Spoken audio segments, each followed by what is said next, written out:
use manyalo konyo mono inchi. Because kwa keto kama youth wanya yudo employment. To crisis mwane no Kisumu cha pudobro betko. Nyakwa manya youth engagement kata employment.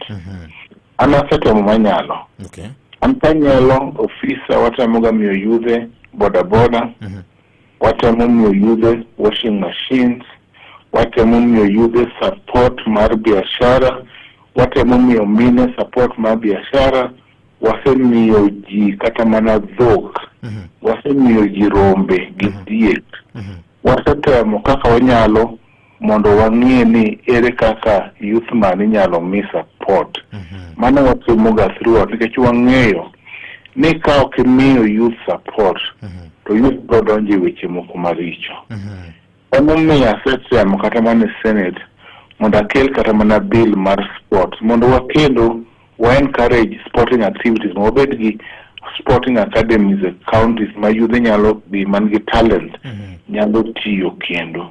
Koro miyo watemo and we must try nyaka watem kaka leaders mondo wakony joma tindo odonje ohendni odonje tije otim gik manyalo konyogi e ngima mondo giwe yore maricho mag goruok, yore maricho mag kelo tabu e town, yore maricho mag ni josiasa kende ema ging'iyo mondo konyo. Josiasa wa onego owuog okony youth, ikony mine be mondo donje wendni. Walosu chichni wabe obed maber mondo obed chichni manyalo konyowa.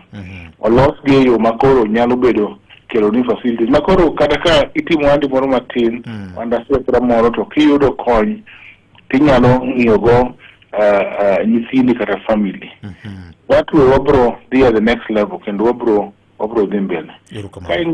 King'iyo maing'eni koro ka waluwo kana chichi mantie Kombewa, Katito, Muron, Kemeli roundabout, ichomo Katito, ichomo Sondu malo.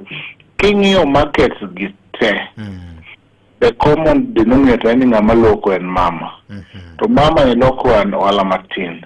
Kinyalo kata makonyo minye 200 kata 100 ka leaders oriwore wakonyo mine giki. Wanyalo nyisi ni ji biro bedo mamor kendo at least ngima biro bedo yo maber nikech mon gi emorito chuo e delni mwadake giki. Erokamano. Nikech ma samoro nyalo biro gi paro moro ni los kata mana trade fund bill moro maloso kiti moro minyalo mego do mine gi some revolving fund mar boost godo ohelni matindo magitimo. Mana setim ase kelo statement kendo mano bill mana se propose magi onego bed ni county assembly ma Kisumu mokalo. Yes. But ase kele other statement Senate ma wase penjo county measures magiketo mondo kony go joanti matindo tindo. Koro ni kati watimo mag seria gi to better on the ground benya kwa konji kenya kikonji mondo nyisgi ni ere kaka nya improve ngima mar ji. Erokamano.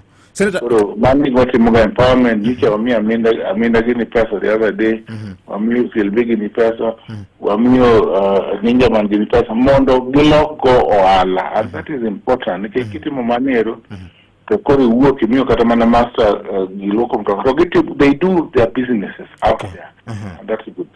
Koro ke empower one woman to empower the entire village. He empower the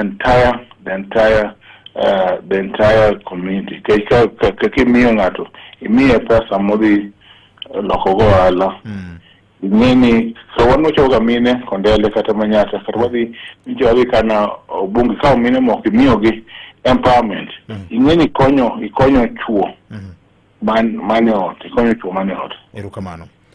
Kai ingeni ye substance